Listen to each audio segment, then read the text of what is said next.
오늘 6월 14일 주일 아침 우리에게 주시는 하나님의 말씀은 시편 90편 말씀입니다. 시편 90편 1절에서 끝절 17절까지 좀 길지만 제가 봉독하도록 하겠습니다. 주여, 주는 대대에 우리의 거처가 되셨나이다. 산이 생기기 전, 땅과 세계도 주께서 조성하시기 전, 곧 영원부터 영원까지 주는 하나님이시니이다. 주께서 사람을 티끌로 돌아가게 하시고 말씀하시기를 너희 인생들은 돌아가라 하셨사오니, 주의 목전에는 천년이 지나간 어제 같으며 밤의 한순간 같을 뿐임이니이다. 주께서 그들을 홍수처럼 쓸어 가시나이다. 그들은 잠깐 자는 것 같으며 아침에 돋는 풀 같으니이다. 푸른 아침에 꽃이 피어 자라다가 저녁에는 시들어 마르나이다. 우리는 주의 노에 소멸되며 주의 분내심에 놀라나이다. 주께서 우리의 죄악을 주의 앞에 놓으시며 우리의 은밀한 죄를 주의 얼굴빛 가운데에 두셨사오니, 우리의 모든 날이 주의 분노 중에 지나가며 우리의 평생이 순식간에 다하였나이다. 우리의 연수가 70이요 강건하면 80이라도 그 연수의 자랑은 수고와 슬픔뿐이요 신속히 가니 우리가 날아가나이다. 누가 주의 노여움의 능력을 알며 누가 주의 진노의 두려움을 알리이까? 우리에게 우리 날 계수함을 가르치사 지혜로운 마음을 얻게 하소서. 여호와여, 돌아오소서. 언제까지니이까? 주의 종들을 불쌍히 여기소서. 아침에 주의 인자하심이 우리를 만족하게 하사 우리를 일생 동안 즐겁고 기쁘게 하소서. 우리를 괴롭게 하신 날수대로와 우리가 화를 당한 연수대로 우리를 기쁘게 하소서. 주께서 행하신 일을 주의 종들에게 나타내시며 주의 영광을 그들의 자손에게 나타내소서. 주 우리 하나님의 은총을 우리에게 내리게 하사 우리의 손이 행한 일을 우리에게 견고하게 하소서. 우리의 손이 행한 일을 견고하게 하소서. 아멘.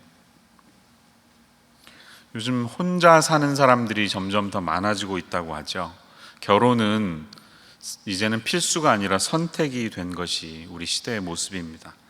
굳이 결혼해서 남들이 흔히 하는 고생길, 그러니까 은행 대출해서 집 사고 자동차 사고 해서 또 아이들 교육하는 일에 내 모든 에너지와 돈과 시간을 쓰는 것보다 차라리 혼자서 즐겁게 누릴 것 다 누리다가 그렇게 가겠다는 생각들이 특별히 우리 젊은 밀레니얼 세대 그리고 G세대에 만연합니다. 한국의 통계청의 조사에 따르면 1인 가구의 증가세가 꾸준히 이어지고 있다고 합니다. 여러 이유가 있지만 취업과 또 결혼을 미루는 청년들이 점점 많아지고 있기 때문이죠. 2020년에는 예상하기를 29.6%, 2035년이 되면 34.3%까지 1인 가구가 아마 증가할 것이라고 이렇게 내다보고 있습니다. 이런 우리 현실 속에서 You only live once, 이른바 욜로족, 많이 들어보셨죠? 이 욜로족이 등장하게 되었습니다. 한 번뿐인 나의 인생을 즐기기 위해서 지금 주어진 현재의 순간을 열정적으로 살아가겠다는 것이죠. 이들의 가치는 어떤 미래에 대한 준비나 다른 사람을 위한 희생 대신에 현재 내가 즐길 수 있는 행복이 최우선으로 그렇게 여겨집니다. 그래서 욜로족들은 한 달 월급을 몽땅 자기 취미 생활에 다 쓴다든지 집을 사는 대신에 그 돈을 가지고 세계 여행을 한다든지 하는 선택이 별로 그렇게 고민한 것이 아니죠. 얼마든지 그런 일이 있을 수 있다는 것입니다. 이 세대가 왜 이렇게 되었는가 여러 분석을 하지만 어떤 분의 말씀을 보니까 그들이 청소년기에 일어났던 미국발 금융위기가 있었죠. 그것이 자신들에게 충격으로 다가왔던 것입니다. 경기 침체가 장기화되고 취업에 어려움이 있고 학자금 대출이나 집값 상승 등이 지속되는 것을 보면서 어차피 나에게 어떤 장밋빛 미래가 보장되지 않는다면 차라리 나는 현재를 즐기는 것에 내 모든 에너지를 쓰겠다 하는 것이 이들의 마인드인 것입니다. 반면 욜로족에 비해서 코스파족도 있습니다. 코스파족 혹시 들어보셨는지요? 현재의 행복을 위해서 허리띠를 졸라매는 사람들인데 이른바 가성비 들어보셨죠? 가격 대비 성능이 좋았을 때 우리는 가성비가 좋다고 하는데 일본식으로 이 cost performance 가성비를 코스파라고 발음한 것이죠. 그래서 일본에서 이 세대들이 등장하기 시작했는데 1+1을 주목해서 본다든지 뭐 저렴하게 단체 구입을 한다든지 해서 세트 상품을 사서 아주 양이 많고 저렴한 가격, 가성비가 높은 제품에 큰 매력을 느끼는 사람들이죠. 그래서 이런 제품을 구입하기 위해서는 몇 달씩이라도 세일 기간을 기다릴 수 있는 사람들인 것입니다. 어떤 분들은 이 사람들이 돈이 없기 때문에 그렇게 하는 것이다 라고 말하지만, 돈이 없어서가 아니라 현재 내가 갖고 있는 나의 재산으로 얼마나 내가 가치 있게 썼는가를 추구하고 있기 때문이죠. 그렇기 때문에 이 사람들은 자기가 싸게 산 그런 제품들을 자기의 SNS에 자랑스럽게 올립니다. 자신 있는 것이죠. 욜로족이라고 해서 늘 흥청망청 쓰는 것도 아니고, 코스파족이라고 해서 항상 아끼기만 하는 것은 아닙니다. 이들 모두는 자신의 행복을 위해서 아낌없이 투자한다는 점에서 공통점이 있습니다. 쓸 때는 쓰고 아낄 때는 아낀다는 것이죠. 이것은 삶의 질에 대한 밀레니얼 세대와 Z세대의 관심이 높다는 것을 보여주고 있습니다. 이들의 모든 관심은 오늘 현재에 있고, 미래보다는 오늘 현재를 즐기는 것이 훨씬 더 가치 있다고 믿는 것입니다. 예전부터 있었던 더 멋진 말로 표현한다면 카르페 디엠 들어보셨죠? Seize the day. 이 오늘을 붙잡고 오늘을 즐기는 것으로 살겠다는 것입니다. 오늘 본문에 따르면, 이 시편 90편에 따르면 이러한 이 현 세대의 모습들은 어떠한 한계점을 가지고 있을까요? 그것은 내가 즐기고 싶은 이 현재라고 하는 것은 내 생각보다 훨씬 더 빨리 끝날 수 있다는 데 있습니다.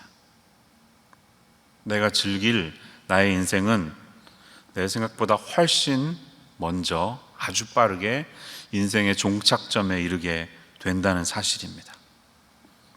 그래서 한 번뿐인 인생 내 마음대로 할 수 있다고 생각하는 이러한 시대에 오늘 우리의 본문이 어떤 교훈을 주고 있는지 한번 본문 속으로 우리 들어가 보도록 하겠습니다.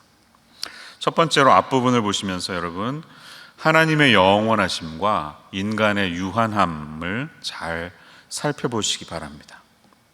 오늘 1절 말씀은 이렇게 고백합니다. 주여, 주는 대대에 우리의 거처가 되셨나이다. You have been our dwelling place in all generations. 이렇게 말합니다. 이 거처라는 단어 히브리어로 마온인데요, dwelling place라고 잘 번역했습니다. 혹은 피난처, 심지어는 living room이라고도 번역할 수가 있습니다. 하나님이 우리의 리빙 룸이 되셔서 우리가 그분 안에 편안하게 피난처처럼 거한다는 사실은 얼마나 위안이 되는 말입니까? 그런데 오늘 이 말씀을 쓴 모세의 표현은 그것이 아니라 뒤에 있는 대대라는 데에 관심이 있습니다. In all generations.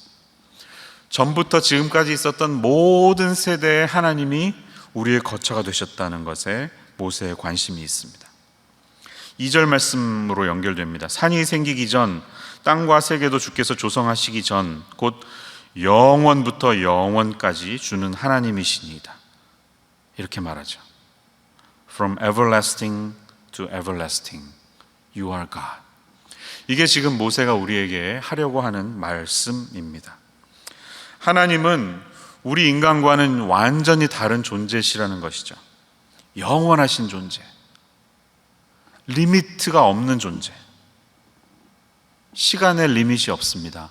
장소의 리밋이 없습니다. 그분은 시간의 처음부터 인류의 마지막 종말의 때까지 끝까지 존재하시는 하나님이시라는 거예요. 이 반면에 인간의 모습은 어떻게 표현하고 있습니까? 3절부터 이어지는 뒷부분 6절까지의 내용입니다. 특별히 4절 말씀 보세요. 주의 목전에는 천년이 지나간 어제 같으며 밤의 한순간 같을 뿐임이니이다. 이렇게 말하고 있습니다. 밤의 한순간, 영어로 a watch in the night. 로마 시대 군인들이 밤 시간 12시간을 넷으로 나누어서 쪼개서 불침번을 섰다고 하죠. 그래서 1, 2, 3, 4경이라고 하는데, 밤 4경에 예수님이 물 위를 걸어오신 사건을 기억하실 거예요. 이렇게 한순간, 와치는 한 3시간 정도의 짧은 시간입니다. 하나님께 있어서 천년은 우리 인간의 생각에 천년은 어마어마한 시간이 아닙니까? 조선 왕조가 길었다고 해도 500년의 시간이었는데 그 왕조가 2번 반복될 정도로 아주 긴 1000년의 시간이 그렇게 짧은 몇 시간과도 같다는 것입니다. 하룻밤 세월이라는 거예요. 이게 무슨 뜻이죠? 이 시간에 대한 하나님의 관점과 우리의 관점이 천양지차라는 것입니다. 완전히 다릅니다. 하나님의 시간의 반면에 우리의 인생은 이 밤의 한순간처럼 아주 깜짝할 새 지나가는 그런 시간이라는 것이죠. 여러분 아마 공감하실 겁니다. 인생을 살면 어떻게 이렇게 인생이 빨리 지나갔을까? 뒤를 돌아보면 그런 것들을 느끼실 거예요. 그런 표현을 오늘 본문은 3가지 비유를 통해 5절에서 들고 있습니다. 주께서 그들을 홍수처럼 쓸어 가시나이다. 또 그들은 잠깐 자는 것 같으며 아침에 돋는 풀 같으니이다. 이렇게 비유를 들고 있습니다. 홍수를 경험해 보신 적이 있나요? 많지 않으실 것 같은데 저는 어릴 때 산에 갔다가 갑자기 비가 내려서 텐트를 막 걷어야 되는 그런 위기를 겪은 적이 있었습니다. 비가 그냥 오려는 듯 했는데 어느 순간 갑자기 강물이 불어나는 그런 위기를 느끼면서 이 말이 무슨 말인지 알겠더라고요. 홍수가 갑자기 우리에게 들이닥칩니다. 전혀 예상치 못했는데 허리에서 이렇게 가슴으로 올라와 버리는 그런 무시무시함이 홍수에게 있습니다. 또 우리의 인생은 잠깐 자는 것 같아. 한숨 자고 일어나는 것, 그냥 하루, 또 오늘 밤에 주무실 거잖아요. 그런 아주 짧은 시간이라는 것입니다. 또 풀처럼 잠깐 돋았다가 태양이 뜨면 다 말라버리고 나는 그런 인생이 바로 우리의 인생이라 이렇게 표현하고 있습니다. 무슨 말이죠? 시간적으로 보나 공간적으로 보나 하나님은 제한이 없으신 분이시지만 우리의 시간은 제한되어 있고 매우 짧고 우리의 공간도 모든 곳에 함께 하지 못하는 우리는 그런 유한한 존재, 유약한 존재라고 하는 것입니다. 성경은 일관되게 그런 사실을 우리에게 증거하고 있습니다. 사무엘하 14장 14절을 한번 보시면 이런 말씀이 있죠. 우리는 필경 죽으리니 땅에 쏟아진 물을 다시 담지 못함 같을 것이오나 하나님은 생명을 빼앗지 아니하시고 방책을 베푸사 내쫓긴 자가 하나님께 버린 자가 되지 아니하게 하시나이다. 우리가 반드시 죽게 된다는 사실을 우리에게 가르쳐주고 있습니다. 또 우리가 욥기를 읽었는데 욥기 30장 23절에 보면 이런 말씀이 있습니다. 내가 아나이다 주께서 나를 죽게 하사 모든 생물을 위하여 정한 집으로 돌려보내시리이다. 그렇습니다. 우리의 인생이 반드시 종말이 오게 될 것과 우리의 인생은 하나님의 눈으로 볼 때 매우 짧은 찰나의 시간인 것을 우리는 다 공감하고 있습니다. 인간의 삶이, 인생이 이렇게 단명한 것, 이렇게 짧게 된 것은 어디에서 나왔다고 생각하십니까? 왜 우리의 인생은 이토록 짧아지게 되었습니까? 성경은 그것을 인간의 죄 때문이었다고 말합니다. 창세기 2장과 3장의 사건을 한번 되돌려 보세요. 떠올려 보세요. 창세기 2장에서 하나님이 인간을 창조하시고 동산 각종 나무의 열매는 네가 임의로 먹되 선악을 알게 하는 나무는 먹지 말라. 열매는 먹지 말라. 네가 먹는 날에는 반드시 죽으리라 이렇게 말씀하십니다. 그런데 인간이 하나님처럼 되고자 해서 그 약속을 어겼죠. 하나님께 반역했죠. 그래서 죽게 되었습니다. 아담이 바로 그 자리에서 죽었나요? 아니요. 그렇진 않았는데 영적으로 죽게 됐습니다. 영적으로 하나님과 분리가 일어난 것입니다. 그래서 3장 19절로 가보면 창세기에 그런 말씀이 있죠. 네가 흙으로 돌아갈 때까지 얼굴에 땀을 흘려야 먹을 것을 먹으리니 내가 그것에서 취함을 입었느니라. 너는 흙이니 흙으로 돌아갈 것이니라. 이런 말씀합니다. 처음에 인간을 창조할 때 흙에 생명을 불어넣으셔서 인간을 만드셨는데 다시 흙으로 돌아가게 될 것을 하나님이 말씀하셨습니다. 이 창세기를 누가 썼습니까? 모세가 썼다고 알려져 있죠. 모세는 자신이 기록한 그 장면을 떠올리면서 오늘 시편 90편을 통해 주께서 사람을 티끌로 돌아가게 하시고 라는 말씀을 스스로 리마인드하고 있는 것입니다. 우리의 죄악 때문에, 하나님께 반역했던 그 죄 때문에 다시 우리가 흙으로 돌아가게 되는구나. 죽을 수밖에 없구나 하는 것을 그 스스로 인정하고 있는 것입니다. 이러한 인간의 반역이 있은 다음에 실제로 인간의 생명은 많이 줄어들게 되었습니다.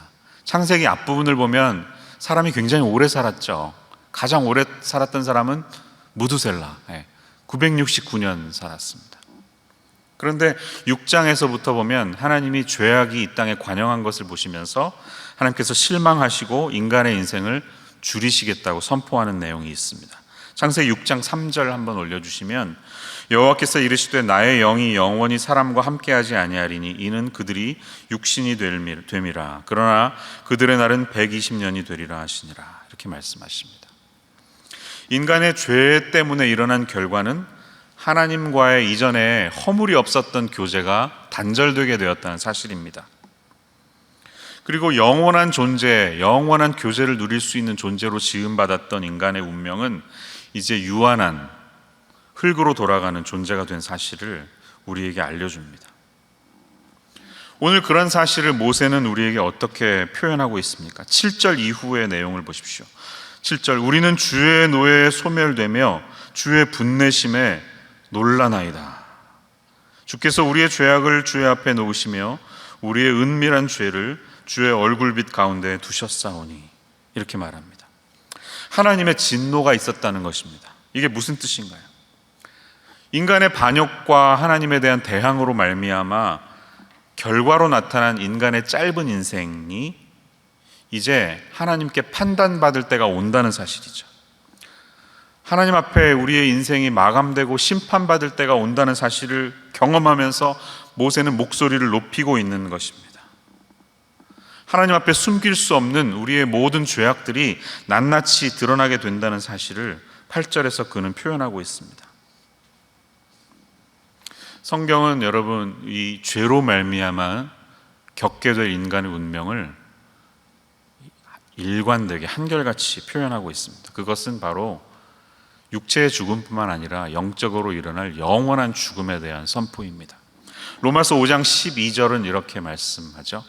그러므로 한 사람으로 말미암아, 아담으로 말미암아 죄가 세상에 들어오고 죄로 말미암아 사망이 들어왔나니 이와 같이 모든 사람이 죄를 지었으므로 사망이 모든 사람에게 이르렀느니라.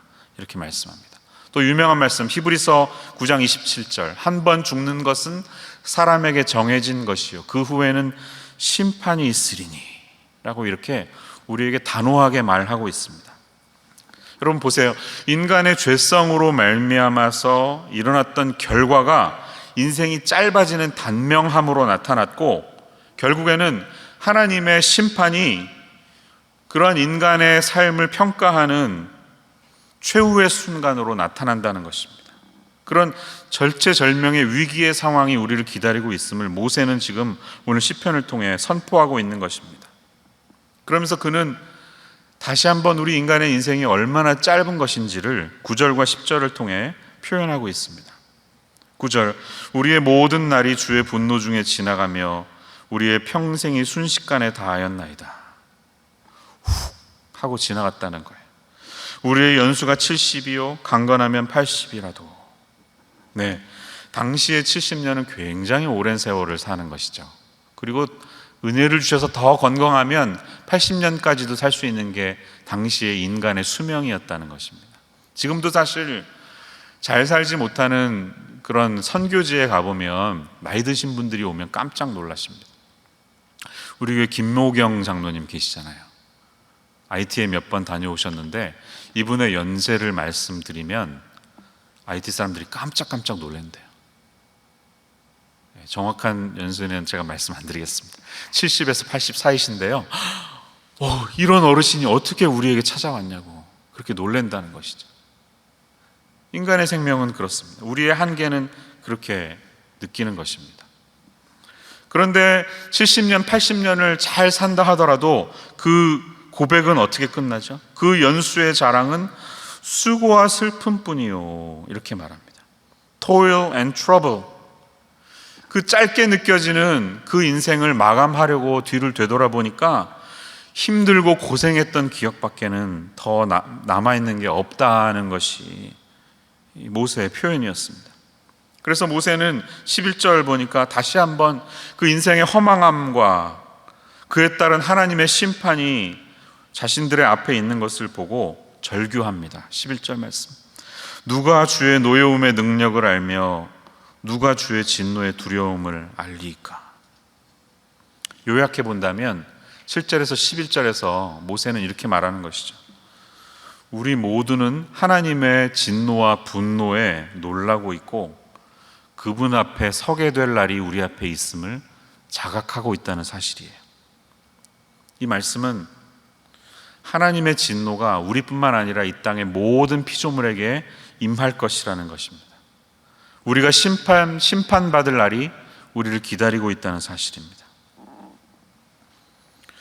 사랑하는 여러분, 이 복음이라는 것은요, 사실 나쁜 소식에서부터 시작합니다. It starts with the bad news. 전반전은 나쁜 소식이에요. 죄에 대한 이야기. 모든 사람이 죄를 범하였음에 하나님의 영광에 이르지 못하더니. 로마서 3장 23절. 죄의 삭은 사망이요. The wage of our sin is death. 로마서 6장 23절. 이렇게 나쁜 소식에서 출발합니다. 성경은 말하죠. 우리는 죽을 수밖에 없는, 멸망할 수밖에 없는 존재이기 때문에 누군가의 도움이 필요하다는 것입니다. 근데 이것이 만약에 여기 11절까지가 성경이 말하는 모든 내용의 전체라면 얼마나 불행하겠습니까? 우리의 인생은 비참할 뿐입니다. 그러나 성경은 거기서 끝나지 않죠. 이 죽음이 끝이 아니라는 것을 우리에게 가르쳐주고 있습니다. 그 뒷부분에 이야기가 있습니다. 복음의 후반전이 있습니다. 후반부의 이야기는 무엇입니까? 우리의 죽음의 문제를 해결하기 위해서 우리의 구원자가 오셨다는 것입니다. 이 구원자이신 예수님께서 이 땅에 오셔서 사망의 권세를 이기시고 부활의 영광을 차지하셨다는 것입니다. 이것이 복음이 우리에게 주는 두 번째 이야기, 후반전의 이야기인 것입니다. 오늘 이 인생의 단명함과 허무함 속에 우리가 공감하는 데서 그치지 않고 모세의 기도가 여기서 끝나지 않음을 우리가 잘 기억했으면 좋겠습니다. 뒷이야기가 있습니다. 뒷이야기를 붙들고 우리는 소망을 가져야 합니다. 인간은 죄인이기 때문에 죽을 수밖에 없지만 그 죄를 대신하여서 우리를 구원하여 주신 그분을 붙들기만 하면, 나를 위해 그분이 행하신 일을 붙들기만 하면 우리가 그 죄의 멸망으로부터 자유할 수 있게 된다. 이 사실이 바로 복음의 이야기인 것입니다. 여러 이야기들이 있지만 대표적으로 저는 로마서 5장 6절에서 8절을 말씀드리고 싶어요. 우리가 아직 연약할 때에 기약대로 그리스도께서 경건하지 않은 자를 위하여 죽으셨도다. 의인을 위하여 죽는 자가 쉽지 않고 선인을 위하여 용감히 죽는 자가 혹 있거니와 우리가 아직 죄인 되었을 때 그리스도께서 우리를 위하여 죽으심으로 하나님께서 우리에 대한 자기의 사랑을 확증하셨느니라. 아멘. 여러분, 이 말씀처럼 이렇게 확실한 복음의 메시지가 어디에 또 있을까요? 우리의 멸망과 죽음은 부활 때문에 그 승리가 죽음을 삼켜버리게 되었습니다. 이것이 바로 우리에게 주신 복음의 소망입니다. 우리는 죽을 수밖에 없는 짧은 인생을 살아갈 단명할 삶이지만 그 진노에서 벗어나기 위한 길이 예비되어 있는 것을 우리는 잘 알고 있습니다. 그게 바로 예수님의 이야기인 것입니다. 모세는 이러한 상황을 하나님이 주신 영감 안에서 깨달으면서 이어지는 12절의 후반부에서는 이러한 우리의 진노에서 벗어나기 위한 길, 간절한 기도에 세 가지를 기도하고 있습니다. 여러분, 아웃라인에 보시면 그 내용들이 잘 있어요. 12절, 14절, 17절을 통해 그 기도의 세 가지가 무엇이었는지를 한번 살펴보겠습니다. 12절, 우리에게 우리 날 계수함을 가르치사 지혜로운 마음을 얻게 하소서. Teach us to number our days, that we may get a heart of wisdom. 이렇게 말하고 있습니다. 여러분, 여기서 우리의 날들을 계산할 수 있게 해달라는 기도에 주목하시기 바랍니다. 년수가 아닙니다. 년이 아니라 날들이라고 표현했습니다. Teach us to number our days, not years. 이 어릴 땐 이렇잖아요. 젊은 어린아이들은 너 몇 살이니? 그러면 저 4살 반이에요. 6살 반이에요. 빠른 구호예요. 막 이러잖아요. 1살이라도 나이를 더 먹을 것을 기대하면서 말하지만 나이를 먹을수록 우리는 자기 나이를 줄이고 싶어 하죠. 바로 내일이 나의 50번째 생일이라 할지라도 오늘 물어본다면 내 나이는 49이라고 말하고 싶어 하는 게 우리의 삶입니다. 50년 동안 삶을 살았다는 것은 18,250일이라는 긴 시간을 썼다는 것입니다. 그런데 여러분, 이 50년이라는 긴 시간 동안 정말 의미 있게 우리가 사용할 수 있는 날들은 얼마나 될까요? 인생의 3분의 1은 자는 데 쓰고 3분의 1은 직업을 갖고 직장에서 거기에서 일하는 데 쓰고 나머지 3분의 1 중에서 출퇴근하면서 걸리는 시간과 트래픽에 걸리는 시간, 먹는 시간, 화장실 가는 시간, 세수하는 시간, 양치질하는 시간 다 뺀다면 며칠이나 될까요? 한 3,000일이나 될까요? 그 중에서 정말 우리가 의미 있게 사용하고 싶어하는 그 시간은 얼마나 될런지 이 시간의 소중함을 깨달으시기를 바랍니다. 무엇보다 주님 앞에 겸손해지시기 바랍니다. 내가 정말 의미 있게 사용할 수 있는 시간이 점점 얼마 남지 않았구나 하는 것을 겸손히 받아들이세요. 그게 이 기도의 내용이에요. Teach us to number our days. 여러분, 우리가 하나님을 위한 인생을 살고 싶다면, 우리의 이런 나날들을 의미 있게 쓰고 싶다면 어떤 마음을 가져야 할까요? 하루하루가 얼마나 하나님과 그의 나라의 영광을 위해 내가 쓰고 있는가 우리는 물어볼 필요가 있습니다. 유명한 말인데요, C.T. 스터드라는 영국의 1800년대 1900년대 초반에 선교사님이 계십니다. 이분은 그 대학교 때 유명한 크리켓 선수였습니다. 영국의 대표 스포츠가 크리켓이죠. 우리로 치면 손흥민 같은 사람입니다. 영국에서. 그런데 그 잘 나가던 젊은이, 케임브리지 대학교 캠브리지 7 중에 한 명이었던 이 똑똑한 젊은이가 자신의 인생을 선교에 드리는 것으로 영국 사회를 한번 발칵 뒤집었죠. 그분이 이런 말을 했습니다. Only one life. It will soon be past. Only what's done for Christ will last. 한 번뿐인 인생 곧 지나가리라. 그러나 그리스도를 위해서 사용한 것만이 남으리라. 이렇게 말씀했습니다. 이 말을 오늘 우리가 붙들었으면 좋겠습니다. 두 번째 14절 말씀. 아침에 주의 인자하심이 우리를 만족하게 하사 우리를 일생 동안 즐겁고 기쁘게 하소서. Satisfy us in the morning with your steadfast love. Satisfy us. 주님의 인자하심으로 우리를 만족하게 해달라고 모세는 기도하고 있습니다. 여러분, 인생이 허무하고 짧고 금방 끝나잖아요. 그런데 어떻게 하면 우리가 이 허무한 인생을 이 기도처럼 즐겁고 기쁘게 만족하면서 살아갈 수가 있을까요? 쉽지 않은 문제입니다. 본문은 말합니다. 중요한 단어, Your steadfast love. 주의 인자하심으로라는 단어입니다. 여러분, 이 단어는 아마 대부분 다 들어보셨을 유명한 단어입니다. 헤세드입니다. 헤세드. H에 좀 이렇게 강한 톤이 들어가요. 헤세드. 영어 번역이 잘 안 돼서 뭐 loving kindness, steadfast love 등등의 말로 번역을 하지만 그 어의의 뉘앙스가 굉장히 많은 것을 함축하고 있다고 그렇게 말씀합니다. 이런 거예요. 하나님이 구약의 내용은 이거잖아요.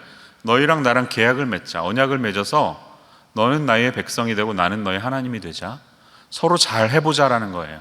근데 인간이 어떻게 하죠? 반역해서 자꾸 하나님을 배신해서 떠나갑니다. 결혼했는데 불륜을 저지르는 배우자와 같이 떠나갑니다. 그럼 우리 같으면 어떻게 해요? 이혼 도장 찍죠. 사인하고 끝내버리죠. 근데 하나님은 이 배신하는 모습을 보면서도 버리질 못하는 거예요. 자꾸 가서 데려와. 다시 찾아와. 내 돈 다 써가면서 그 떠나간 배우자를 데려오는 이 마음이에요.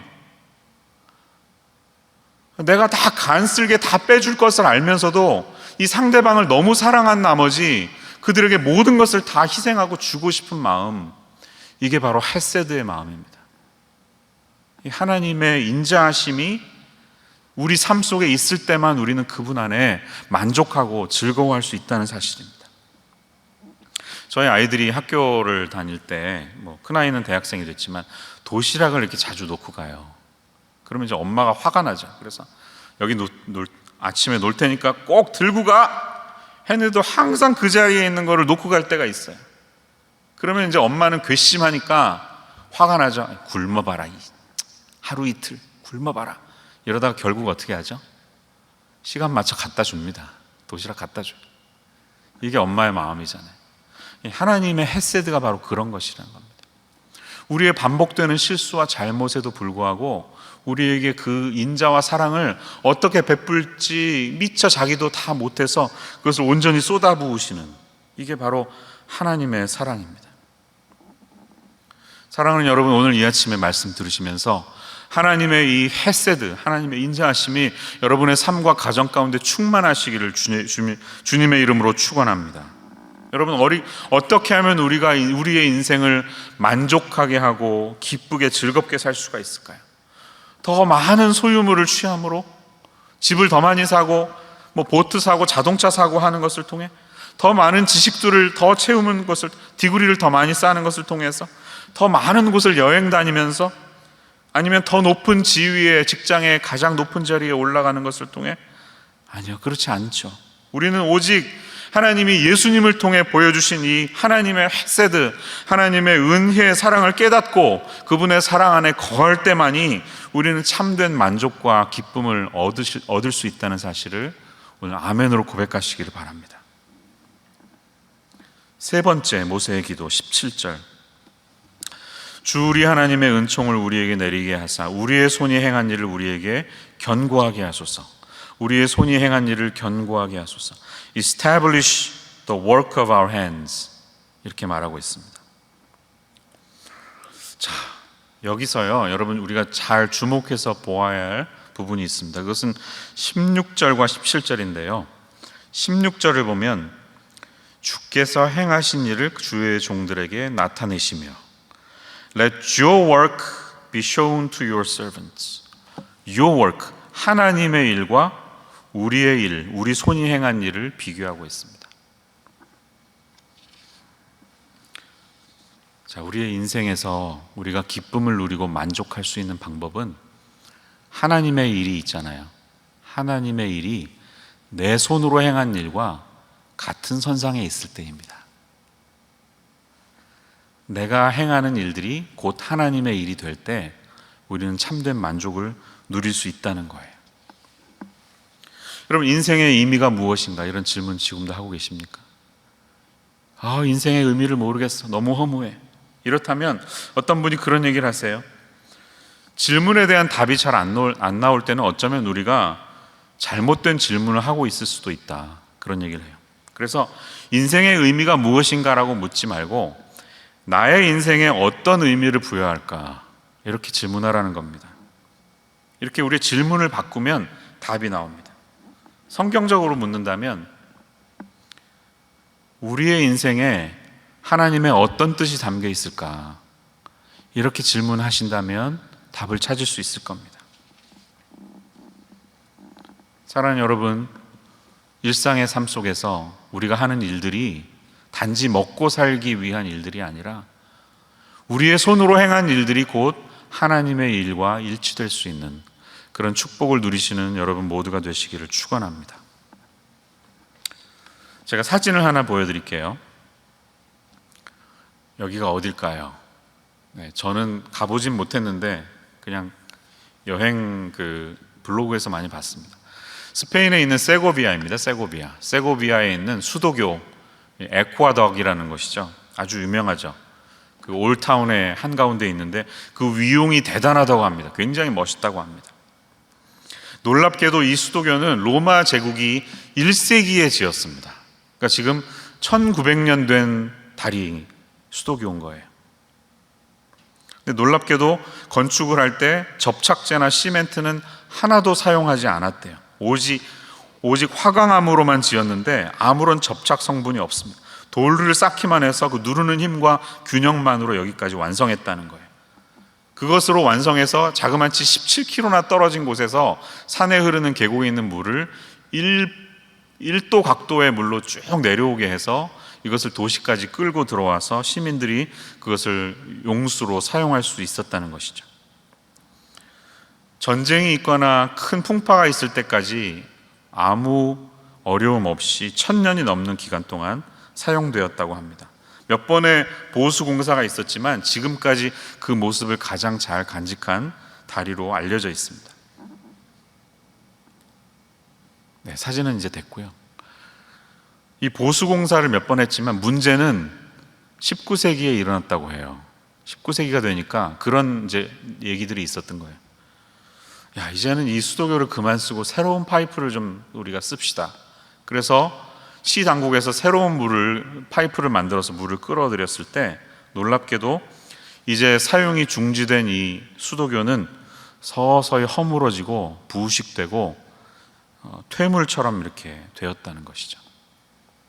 결국에는 85년에 이것이 유네스코 세계문화유산이 되면서 철저하게 보호받고 또 잘 지금까지 간직되었지만 이 다리가 주는 교훈은 무엇입니까?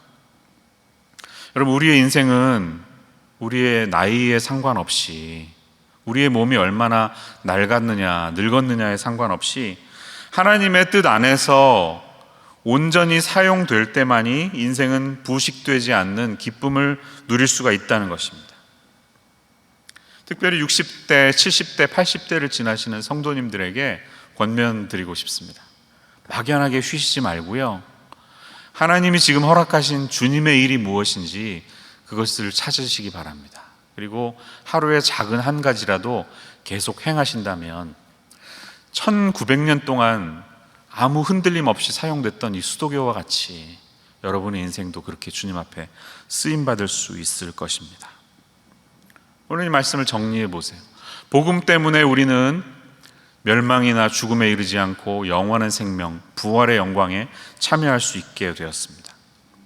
예수님이 행하신 이 일을 붙들면서 오늘 모세의 기도처럼 우리의 인생 속에 기쁨과 만족을 얻으려면 우리가 무엇을 해야 할까요? 12, 14, 17절 말씀을 붙드시기 바랍니다. 나의 한계를 깨닫는 지혜로운 마음을 내게 주옵소서. 이 모든 일을 가능하게 하신 하나님의 인자하심, 주님의 헤세드가 있음을 오늘도 기억하게 하옵소서. 그리고 하나님의 일과 내가 하는 일이 일치되게 하옵소서. 이런 기도를 통해 다시 한번 소망을 붙드시는 저와 여러분 모두가 되시기를 주님의 이름으로 축원합니다. 기도하겠습니다. 하나님, 오늘 모세의 기도가 저희의 기도가 되기를 원합니다. 인생의 젊은 봄과 여름과 같은 삶을 살고 계신 분도 계시지만 가을과 겨울을 지나가는 성도님들이 특별히 이 메시지를 통하여 위로받게 하여 주시고 아직도 여전히 우리의 인생을 통해 하나님이 하실 일이 있음을 기억하며 주님 앞에 나의 일이 곧 하나님의 일이 될 수 있는 영광을 얻게 해 주시고 그것을 통해 우리의 인생의 만족과 기쁨을 누리는 인생 되게 하여 주옵소서. 또 젊은 시간을 지나가는 젊은이들에게는 내가 즐길 수 있는 그 날들이 얼마 남지 않음을, 인생이 그렇게 호락호락 길게 이어지지 않을 것을 언제나 기억하며 짧은 인생 속에서 하나님만을 바라보며 주님 안에만 소망이 있음을 붙들게 하여 주옵소서. 예수님의 이름으로 감사하며 기도합니다. 아멘.